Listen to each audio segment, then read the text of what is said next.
I wore really loud shoes today, so that's a little uncomfortable. Hi. I'm Samantha Shannon, author of The Bone Season and The Mime Order. Thank you very much for having me here in Nashville. I've been bugging my publisher to send me to the South for so long, and I was delighted that only 2 minutes after I stepped off the plane, somebody started playing country music. It was wonderful.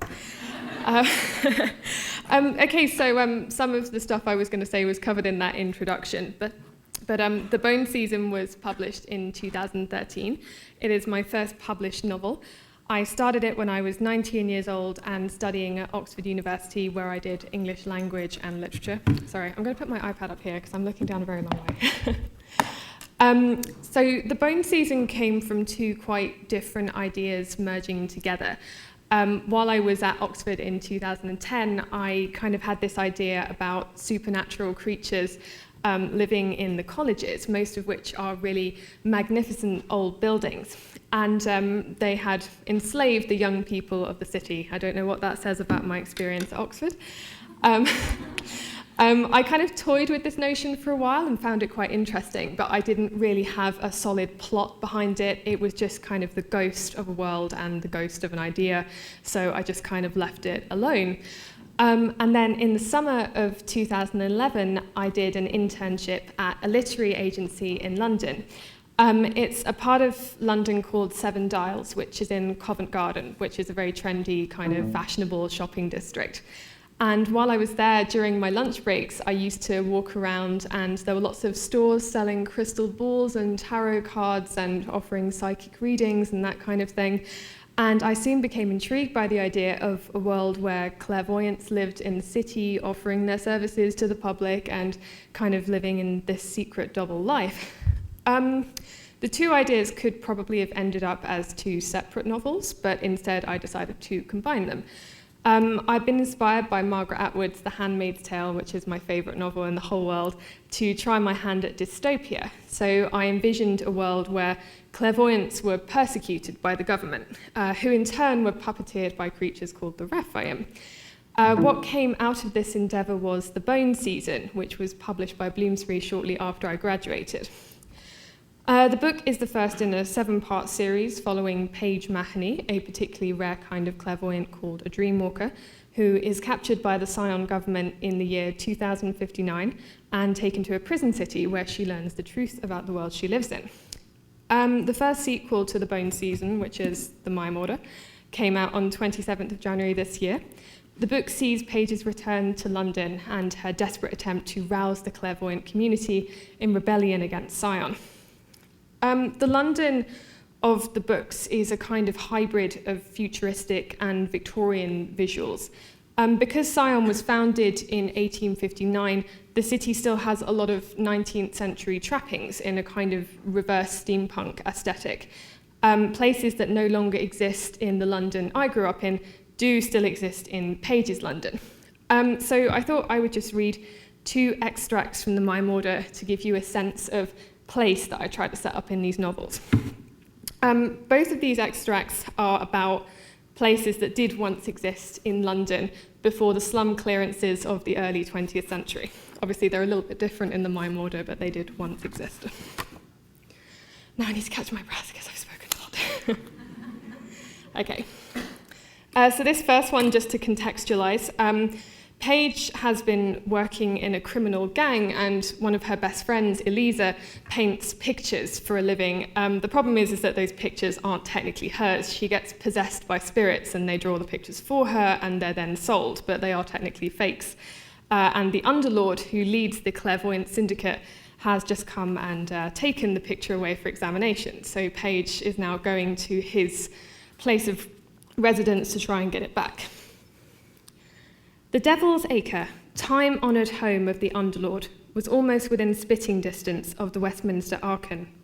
The underlord considered himself to be the other leader of the citadel, with every right to settle in 1-1. It was the last place in the world a fugitive should be heading. The buck cab drove along Embankment, where I disembarked. A spasm of fear almost welded me to the spot, but I made myself walk towards the Archon. I was well disguised, but I had to do this quickly.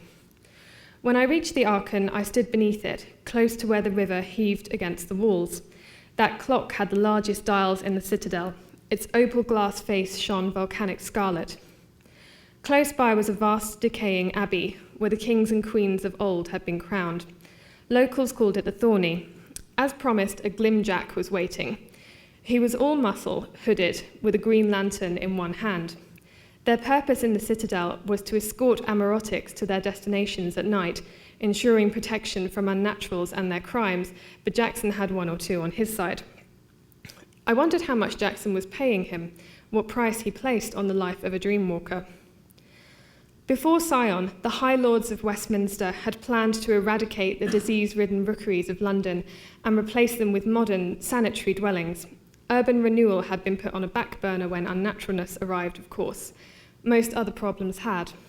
Although some attempts at clearance had been made after the Ripper killings, particularly in Whitechapel, there were still 4 slums in the citadel, mostly populated by buskers and beggars. The Devils Acre was the smallest by far, confined to 3 streets that ran between a few decrepit lodgings. The area around the Arkham was heavily guarded. At one point, a troop of vigiles came far too close, but the glimjack pushed me into an alley before they could spot my aura. When we reached the perimeter of the Devil's Acre, I approached the entrance. A sheet of corrugated metal served as a door on Old Pie Street, barred from the other side. I knocked hard. "Doorman!" Nothing. I gave the door a kick. "Doorman, it's the Pale Dreamer. I have an urgent proposal for Hector. Open up."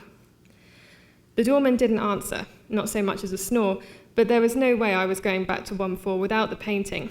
Eliza wouldn't get a wink of sleep until it was found. "Wait here," I said to the glimjack. "I'll find a way in." "As you will," he said. These walls were no friend to a climber. Coils of razor wire would tear my hands to shreds, and the corrugated metal was streaked with oily anti-intruder paint. I made a few rounds of the acre, searching for gaps, but everything was sealed. Clearly Hector was a tad more intelligent than he was hygienic.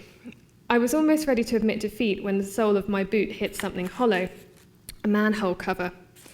Hector's bolt hole, strange that he hadn't put a padlock on it. The tunnel was padded with soiled cushions and foam so caked in dirt it looked like stone. I lowered myself in and replaced the bolt hole's lid. At the end of the passage, I found a grate. Dim light sifted through it. I focused on my sixth sense, letting everything else drain away. There were no dreamscapes or spirits at all.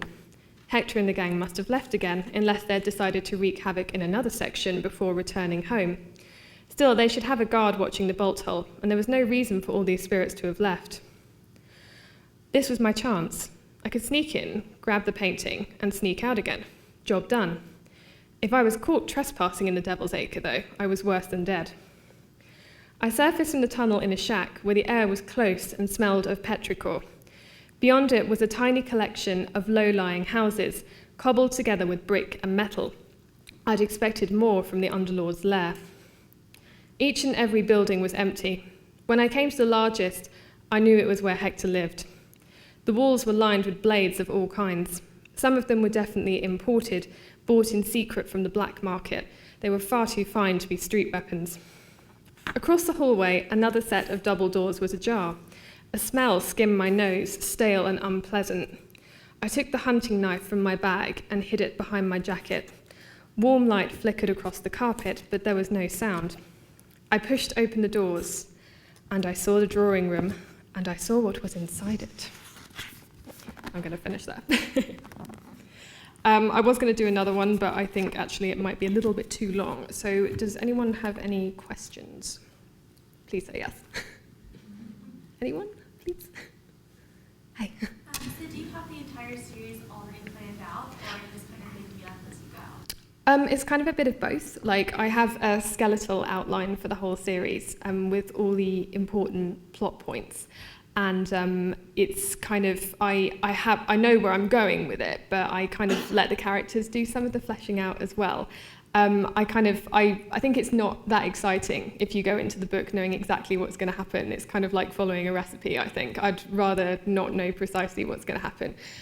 But yeah, I do know kind of where I'm going, just not precisely how I'm going to get there. Hi. So what is your process of writing? Like, how do you write in the morning? Do you write in the evening? Do you write a certain block every day?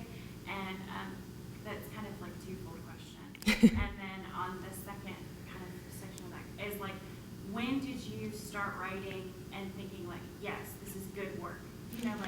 Yeah, right? yeah. But when were you like, yes, this is good? Okay, so the first one's about my writing process. Well, when I wrote The Bone Season, I was obviously still at uni, so I was doing a lot of writing around essays. Probably didn't go to as many lectures as I should have done, maybe. So I used to mainly do my essays during the day and then work on The Bone Season in the evenings. But with the mime order, I was lucky that I was a full-time writer by that point, so I'm able to just do it as a full-time job now. So I tend to get up in the morning. I write quite solidly throughout the day. I take a lunch break now. I didn't used to. And I probably write about 8 hours a day, generally, at least. If I'm near a deadline, I'll probably write for a little bit longer than that. So kind of, throughout the day. And then the second question was when I sort of realised that it might be good what I was writing. It's kind of hard because when you write, I mean, certainly when I was a teenager, I used to think, that everything had potential. And, I found some manuscripts I wrote that were just crazy. Like there was a story about dragons and it was set in Area 51 for some reason. God knows why. But I obviously thought that was pretty good when I was like 10 or however old I was when I wrote it. I didn't mention that before I wrote The Bone Season, I wrote a novel when I was 15, which took me about 2.5 years. And it was called Aurora. And I called it a sci-fi romance epic. I'm still not totally sure what that is. I thought it was pretty good, and I was convinced I was going to get it published, and I worked really, really hard on it. I did several different versions. I put it in brown envelopes, and I sent it to literary agents in London, and they all turned it down with good reason, because it sucked a little bit. But I didn't think it sucked at the time. So I guess, and I remember when I mentioned to my mum, I didn't say to her that I was writing The Bone Season for a while because she thought I was supposed to be concentrating on my studies, but I did say to her at one point, I think I've had quite a good idea. So yeah, in answer to that very long rambling answer, sorry, I think probably when I was in that first novel I wrote, I probably thought I was on to something good and thought this is publishable, but it wasn't, so I was wrong about that. Oh yeah. Hi. Who were your favorite authors when you were growing up? When I was growing up, I used to read pretty much anything I could get my hands on, but obviously a massive one was Tolkien. I read The Lord of the Rings when I was 12. I'm not totally convinced I understood the whole thing, and I'm still meaning to reread it so I can pick up on all the things I'm sure I've missed. I loved Isaac Asimov. I was obviously a massive fan of J.K. Rowling. Those were the kind of the main ones. And then my inspiration for The Bone Season, like I said, was Margaret Atwood's The Handmaid's Tale. I remember my teachers gave that to me when I left school, and I'd never heard of Margaret Atwood before. And I read it, and it was the very first time I'd ever read a kind of dystopian novel, apart from John Wyndham's Day of the Triffids. And I was so fascinated by it, and I thought it was just so real, and it really made me afraid. And I wanted to write a book that did that was, close enough to real life that a reader would feel genuinely unsettled by it. So that kind of played into The Bone Season. And the funny thing about The Bone Season as well is that it brought in a lot of my fantasy influences, plus the dystopian influences. And the funny thing about those genres is they're really trying to do quite different things. Fantasy is trying to take you out of real life, while dystopia has to be close enough to real life to scare you. So I'm not sure what exactly I'm saying about that, but I ended up kind of playing with two completely opposite genres, because of the influences I've grown up with. What is your editing process like? Well, my editing process, with The Bone Season, I did a couple of self-edits before I sent it off. When I first wrote the manuscript, the first person I showed it to was the Scottish writer Ali Smith, and she was at our college, and she was very kind and said that she would give us feedback on our writing. And she gave me feedback on The Bone Season and said, oh, you should send this to an agent, it's really good. So I did this really hasty self-edit on it. And also I visited Ireland for the first time at that point, and I wanted to rewrite it to include some more scenes about Dublin. I normally do kind of between 1 and 3 self-edits, depending kind of how much work it needs. Like the mime order needed a bit less work, The Bone Season a bit more. And then I work with my editor on it. We send it back and forth, however many times it needs to go back and forth. And yeah, so that goes on for a few weeks or months, depending, how much work it needs. And then it goes to a copy editor who does all the really little work, and she'll send me notes as well. And then finally, eventually, it gets published. And then once it goes into proof form, I then have to do line edits on that to make sure there's not been any typing errors or anything like that.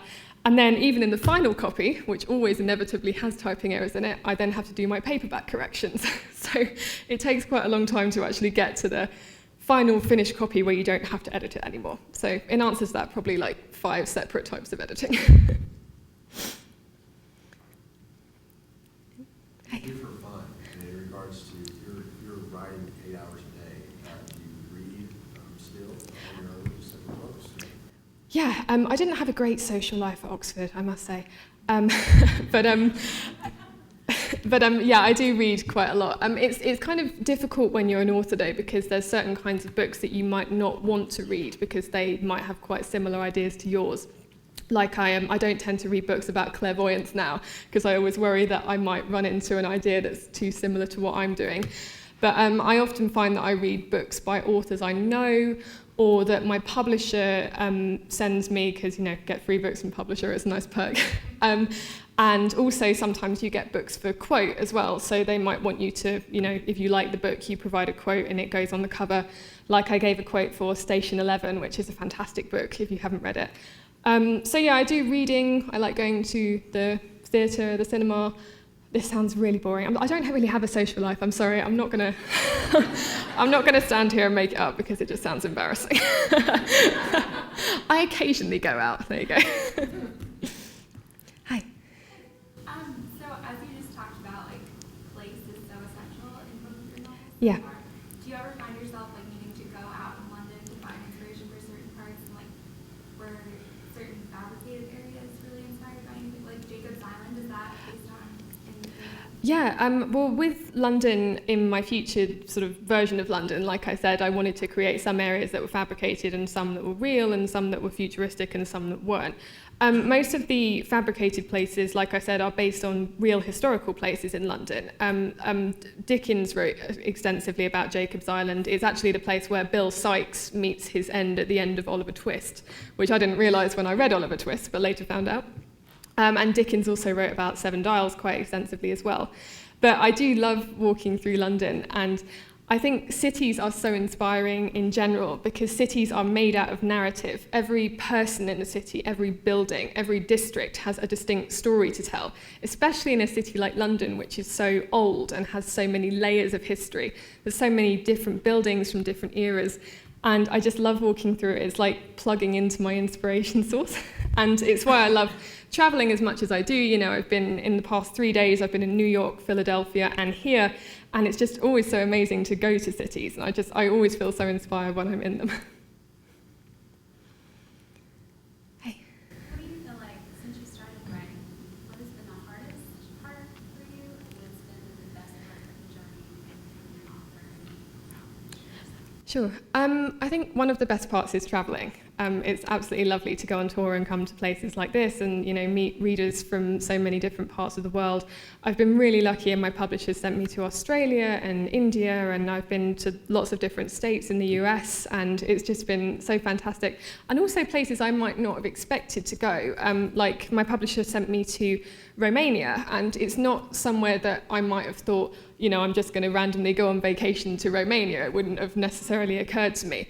But when I got there, I arrived in Bucharest, and it's such a cool city. It's very there's lots of different layers of history. There was one amazing building that was like half a sort of Victorian building, and then someone had just built like half a skyscraper on top of it. It was just the strangest thing. And it was just absolutely wonderful, and it was just so lovely to have had the opportunity to go there. I think the hardest thing, as you can no doubt hear from my voice, I'm still not that used to public speaking. I still get very breathless and nervous about it. And one of the funny things about being an author now is that authors are much more accessible, and in a way we have to be performers as well as writers. And I really like doing it now. But when I first did it, I had to go on live TV like right away, and it was a live TV linked to Australia. And for someone like me at the time, that was absolutely terrifying, doing something like that. And you have to kind of be two very different people. You're the introvert who works in total isolation, very, very solitary life, a writer. You don't really go out very much, as we've established. And you lead that life for months at a time, working on the manuscript, editing it, copy editing it, doing all that stuff I mentioned earlier. And then suddenly the book comes out and you go on tour. And you have to suddenly, you've spent all this time inside and now you're outside in the world, meeting real people. And it's kind of scary. So it's just a really hard, it's great. And for me personally, it's had a really big effect on my personality. When the Bone season first came out, I just got my braces off. I was like the most nervous, shy person. Seriously, I had braces till I was 20 years old. It was embarrassing. And I was incredibly nervous and shy, but now I'm able to do stuff like this and really enjoy it and look forward to it. I was able to get on a stage in India and talk to this huge audience, and there's no way I would have been able to do that years ago. So it's really, I feel like I've grown quite a lot as a person because of it, even though it's been very challenging. Hey. Your career started so young, right out of school, and even during school. Are there any astronomical career goals that you have that still kind of scare you, or something that you want to aspire to, because you have proven so successful this young, that, something that you still want to work toward? I'd like to be number 1 on the New York Times bestseller list. That'd be great. It is kind of scary when I think about it, because so many of the dreams I've had over the years have already come true. And sorry, that sounds really cliched. But it's just the fact that I hit the New York Times bestseller list was insane. I never expected to hit the bestseller list even in my own country, let alone in America. And especially with the Mime Order, I was kind of holding out hope that the Mime Order would hit bestseller lists, but in a way I kind of wasn't expecting it, because the Bone season had this very big publicity push behind it, especially from the Today Show, who were kind enough to choose it as their first book club pick. And it was on American TV, and it was like this big feature they did on me. And the Bone season then went to number 7 on the list. So I wasn't expecting that for the Mime Order, but it's lovely now because I know that people are reading the book for the book rather than for the news about the book, I guess. So I guess my career goal would just be to hope that more readers find the books and that they enjoy them and keep reading them. And that's kind of all I could ask for, really. And hopefully I'll be able to come up with another idea that I love as much as the Bone season. I have had ideas for other novels and other series, but nothing has really grabbed me and kept me awake at night in the same way that the Bone season did. So I'm hoping I'll be able to come up with something to do after the series is finished. But yeah, most things have come true. Hey. My question will be about music, and then one author specifically, Silas House, an Appalachian writer, used music while he was writing. He used that as a writing process. My question is, for the movie that will be released, the movie, do you expect or want to be collaborating with the composer for the music score? I would love to. If I had the chance, I would absolutely love to do that. Like, there's so many different ideas I've had about the music, because music, if you've read the Bone season and the Mime Order, you will notice that music is quite a big part of it. I use a lot of kind of old American songs, especially, like all sorts of songs that are on Warden's gramophone. And music is a big part of my writing process. I don't always have it on when I'm actually writing, as I find it a bit too distracting. Like, my brain just runs away with itself and I can't focus on actually getting it on paper. But yeah, so I would absolutely love to work with a composer if I had the chance. I'll just talk about the film rights in general, now you've mentioned it. The film rights were bought by the Imaginarium Studios, which is, if we all know who Andy Serkis is, he may have said "my precious" at some point, so you may know who he is now. But he's absolutely a fantastic guy, Andy, and he's got this wonderful production company which is based in the UK. And it specialises in motion capture and visual effects and kind of next generation storytelling. And so they bought the rights originally, and it's now been bought as well by Fox and by Chernin Entertainment. And I do have consultation rights, so I will be allowed to be involved in the story. And I don't have what's called right of veto, which is where you can like 100% say, no, that's not happening, in the way that, say, E.L. James does with 50 Shades of Grey.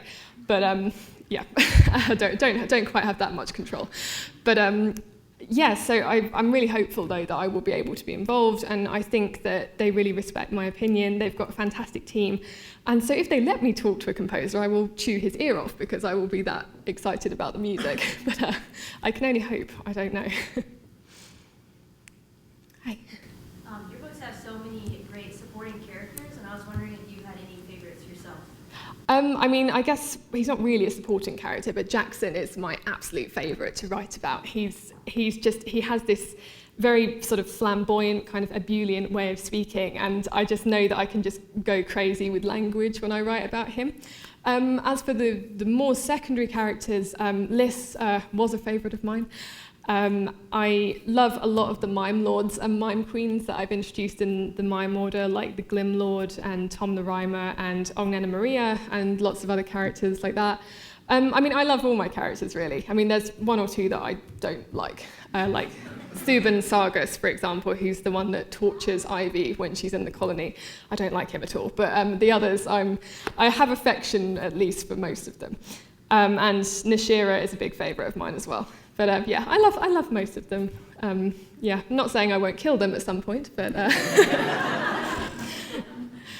does someone else have a question? Yeah, no. Now that you've had so much success with the first two, are you finding that when you're writing, you're feeling more pressures of trying to produce the same success? It's kind of strange, because the mime order, when I was writing it, it was kind of in one way less pressure than the Bone season, because the Bone season had a lot of expectation put on it very early. There was this comparison that was drawn to J.K. Rowling, purely based on me having a 7-book deal with Bloomsbury with a fantasy series. And so a lot of the time it was like, is this the next J.K. Rowling? Is she going to sell as many copies as J.K. Rowling? Which is a slight amount of pressure to put on someone. It's almost similar to saying, like, is this going to sell as many copies as the Bible or something? It's kind of quite big boots to step into. So I never expected to sell as many copies as J.K. Rowling. And I love J.K. Rowling, and the comparison absolutely terrified me, because, she's amazing, and I would not want to compare myself to her. So the mime order didn't have that on it. However, it did have the general pressure of, the Bone season was quite successful. It was a bestseller in India and the UK and the US. So, like I said, I was kind of scared that maybe it wouldn't get on any bestseller lists. And in a way, it doesn't matter to me as long as the books are read. But it's more like I didn't want to let down my publisher, because they've put so much into this series. And so, yeah, it was kind of both. It was nicer in that I felt a lot more experienced in writing generally. I felt much more comfortable with my own style. And I hope you guys will agree that, I think my voice has matured quite a lot in this one, just because I'm more used to it. I feel that my sentences flow a lot better.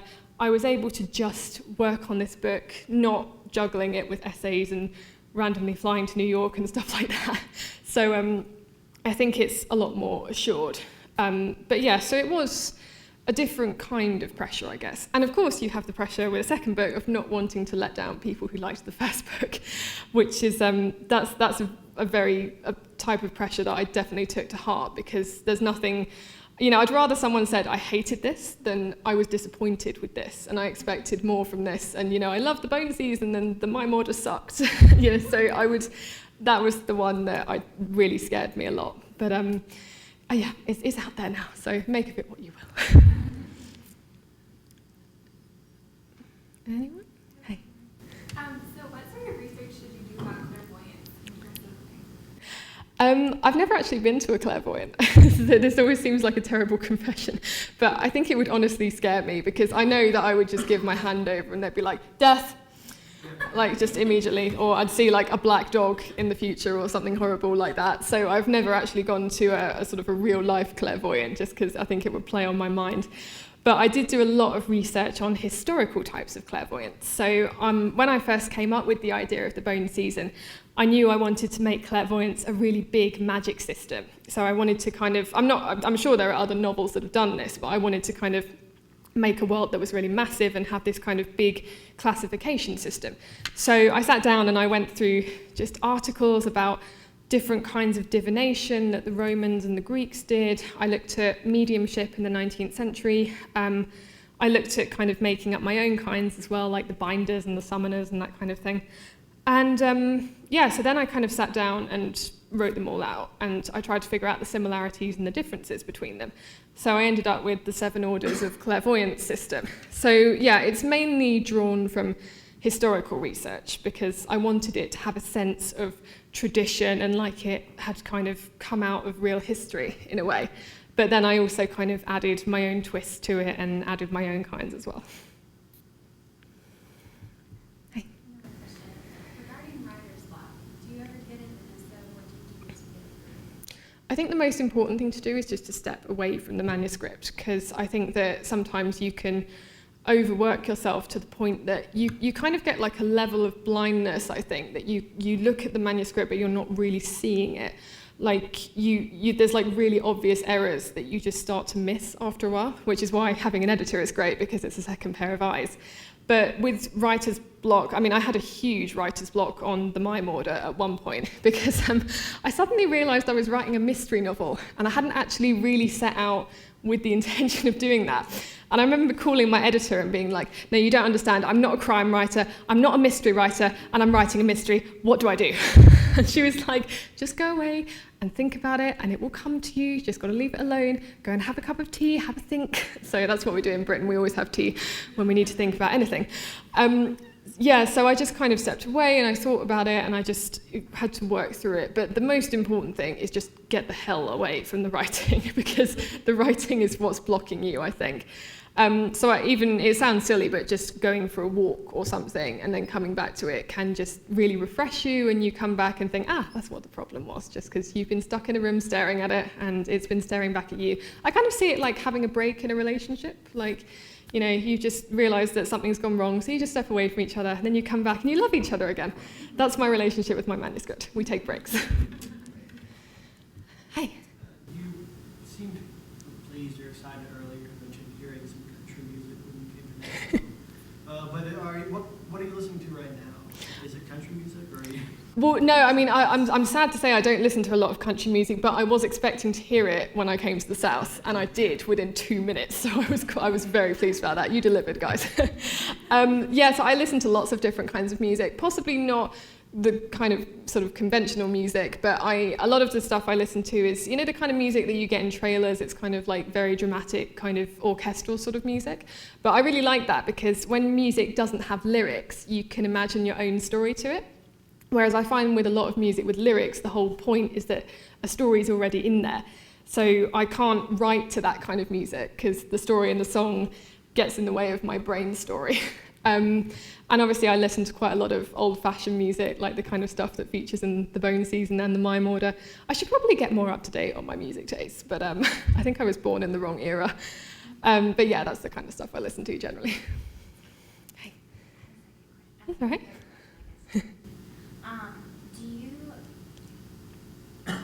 What are you reading right now? What am I reading? I'm reading a lovely middle grade novel called A Curious Tale of the In-Between by Lauren DeStefano.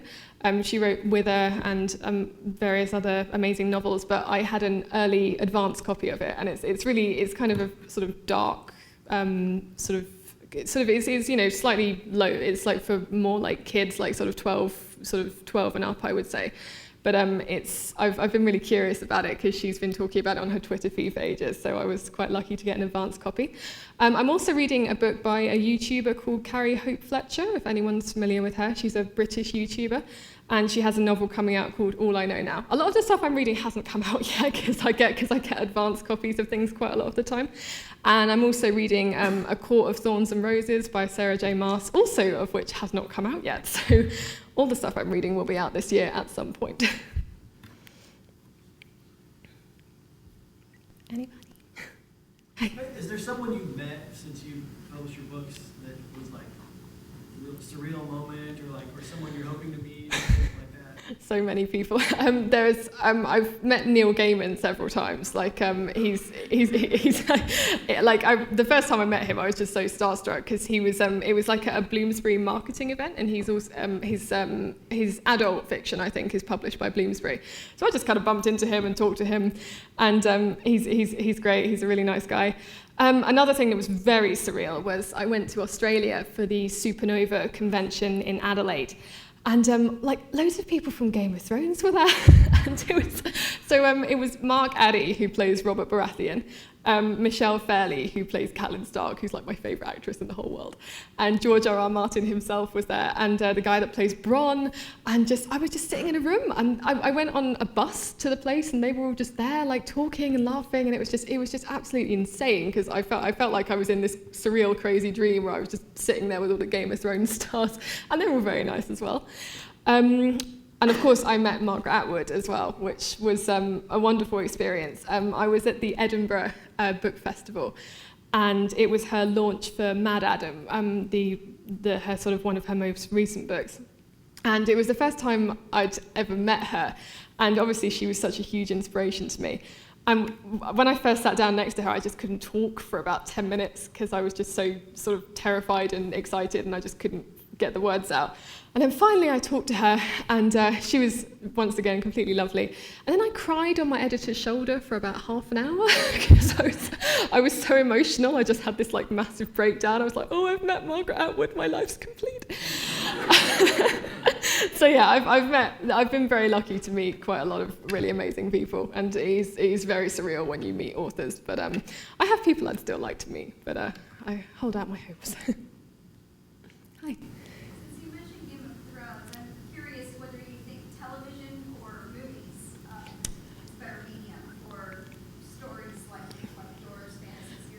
Yeah, it's an interesting question. I think it really does depend on the book. I think some things with larger mythologies like Game of Thrones, I think that very much lends itself to TV. I can't really imagine Game of Thrones as a movie just because it would be about 18 hours long. But it's sort of, I was actually asked, why didn't you give The Bone season as a TV programme? But it's purely because we weren't offered sort of by any TV companies. I would have considered it. But it was always just from film companies, so I just kind of rolled with that. But I think for me, The Bone season, I would like it to be a very immersive experience. I want it to be very sort of visually engaging, and perhaps something like 3D I think would work really well for it. And I think that possibly that might be delivered best by film, kind of when you're in the theatre, it's a very kind of sort of you and the screen in a way that it might not be for TV. But yeah, I think it really depends on the story. I think they're remaking Cassandra Clare's books into a TV series now. And I've only read the first one, but from what I understand, it's quite a broad mythology that perhaps the film wasn't able to go into as much detail as maybe it could have done. So yeah, I think it depends on the book, really. I want to ask, were libraries important to you growing up? Yeah, absolutely. I used to go to my local library all the time when I was a kid. And in the UK, certainly, we've had quite a lot of library closures of late just because of the general, austerity, and everyone thinks the arts are kind of valueless in a way, so a lot of funding suffers. And we had one politician in the UK just said that libraries were for lovies, which didn't endear me to him in any way. And I think it's really sad. And I think we're really fighting in the UK to keep libraries open. And it's the same with a lot of independent bookstores as well. We've had lots and lots of closures in the UK. I think it's actually a lot better here. I think that the indie scene is still quite strong in the US. And I went to the Winter Institute in Missouri 2 years ago and met loads of booksellers, and it was just so great to hear from them that the scene is still really lively, and they have lots of amazing events. Parnassus Books set up this event. So libraries were a really big part of my life, and I hope they can continue to be. So I'm hoping to do an event with my local library quite soon, actually. Hi. It's kind of a loaded question, but Ooh. what do you think it takes to be a good storyteller? That is quite a big question, isn't it? Oh, God. Oh, dear.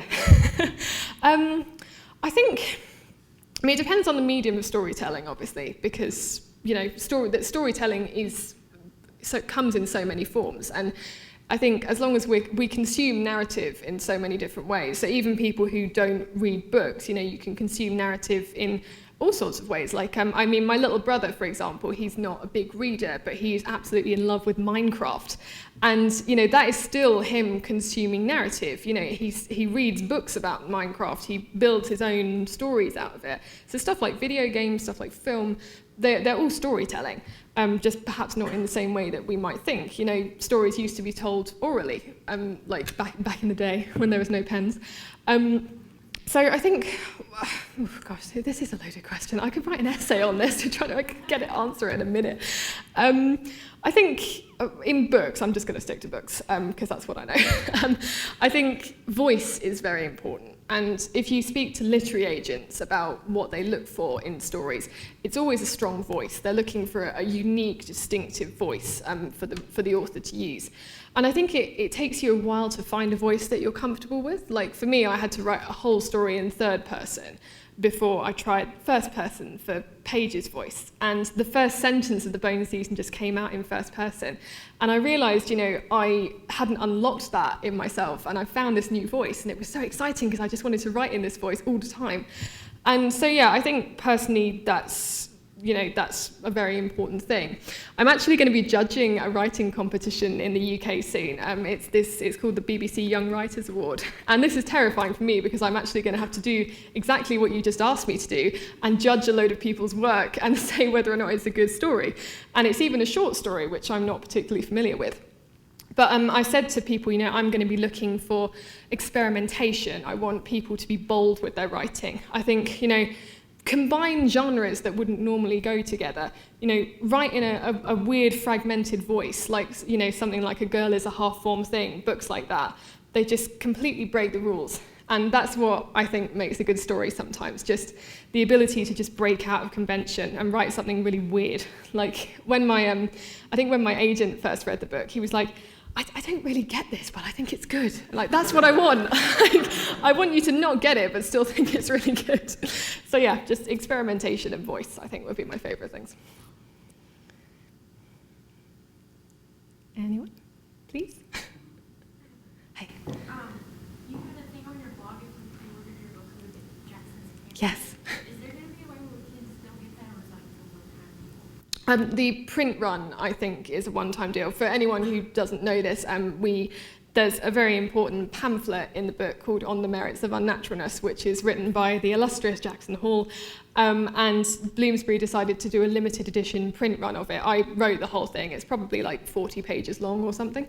But the print run, as far as I know, was a one-time only thing, but I'm badgering them to do it as an ebook because I think it is a really useful resource. And of course, there was quite a limited number of territories that they could do it in. So Canada didn't get it, and other countries didn't get it. It was just like US, UK, Australia, New Zealand, and India. So I hope that as an ebook, people will be able to buy it sort of more globally. But it depends if I can get them to do it or not. But I think I will. Hey. Have you started on number 3 yet? I have. I'm about halfway through it by my calculations. I think it should, I'm aiming to get a first draft finished by April. I was set back slightly recently because I just spent like 2 days in hospital, which was a little bit, didn't get to work on it for a little bit. But I think I'm back on the horse now. So the book 3, I'm really excited about it. It's I try to give the reader quite a different experience with each book. So the Bone Season was kind of a jailbreak story.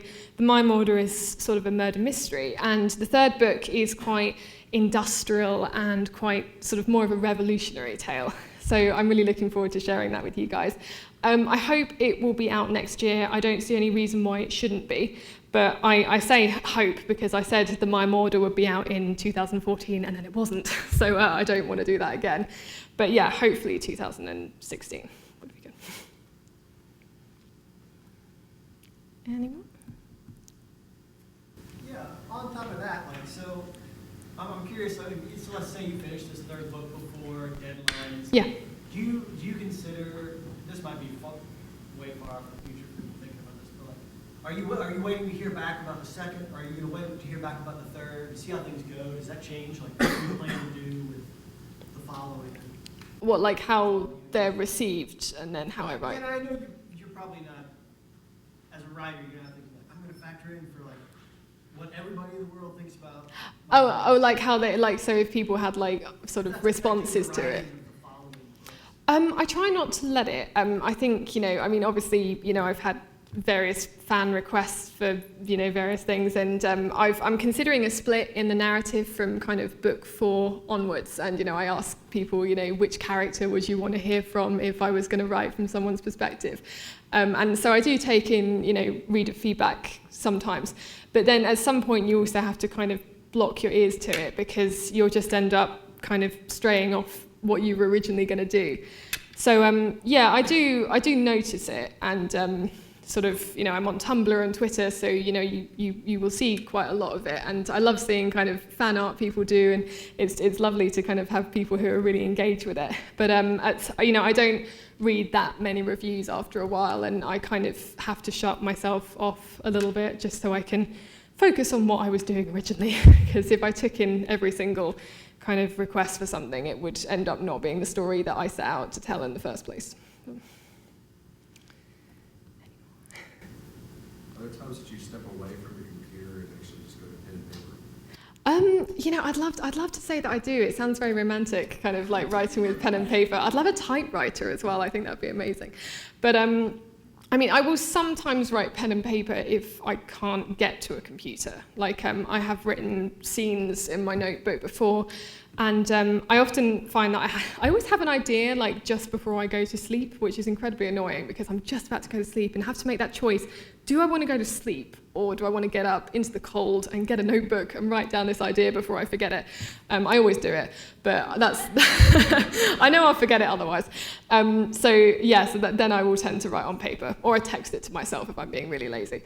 But yeah, I would like to write with paper, but it's just, I think, to be honest, the last time I wrote using my hand was for my exams at Oxford, and I spent most of the time just trying to get my hand to move because I hadn't done anything but type for about 3 years. So yeah, it's probably not something I'm going to do at length in the future.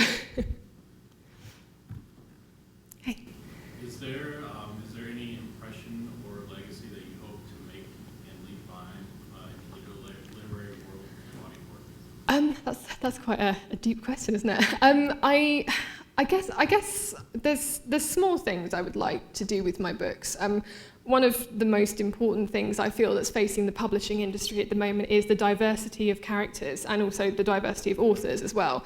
And I hope that, I'm with characters like Nick, who's gay, and, I want to have characters from lots of different ethnic backgrounds and who have different sexualities. And I hope that sort of by having those, if I can do more in the books to improve their diversity, I can be part of an industry that's generally pushing more towards diverse books nowadays. Like, I feel like it's something we have to do all together, of course, and it's not something I want to leave as my kind of individual legacy, because, my books could be much more diverse than they are, and I'm working sort of hard to introduce more diverse characters as I go along. But I think that sort of as an industry altogether, I hope that we can all push towards that now.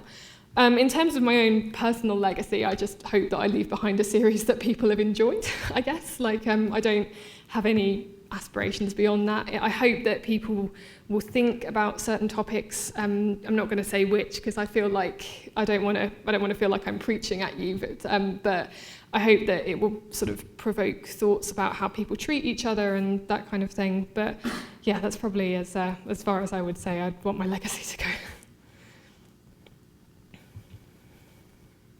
Anyone? Or is that it? Okay. Hey. Okay. I was intrigued with your use of terminology in the book season, which I just finished, so it's still fresh in my mind. Mm-hmm. But, so, for example, I think you're using keyword words. Yeah. So what made you go that route? The Rephaim, I was looking for a name for these creatures that I'd come up with, because I knew that I wanted them to be kind of statuesque, to be humanoid, but I hadn't had any particular name for them. And I knew I didn't want them to be vampires or werewolves or anything like that, because I think those have been done quite a lot. So I wanted to kind of veer off from that. And I was just looking through sort of articles about sort of giants and in sort of various historical things like the golem and things like that. And I found the word Rephaim, and it has several different meanings. It can mean, you know, giants or ancestors or kind of residents of the netherworld. And I thought, wow, this is such a fantastic word. You know, that's amazing. So I kind of based the design of the creatures upon that word, and they kind of developed out of that. And then I wanted to keep it quite consistent. So then I continued using Hebrew words for sort of their home. So you have Sheol, which is kind of their home place, and the Emim, sort of, which is a tribe of the Rephaim. So yeah, that's kind of why I ended up using those words. Anyone? Who do I speak to if there's no more questions? This is very... Go out to the signing table. Sure, okay. So we'll go out to the signing table and you guys can go that way. Yes. Thank you very much for coming, guys.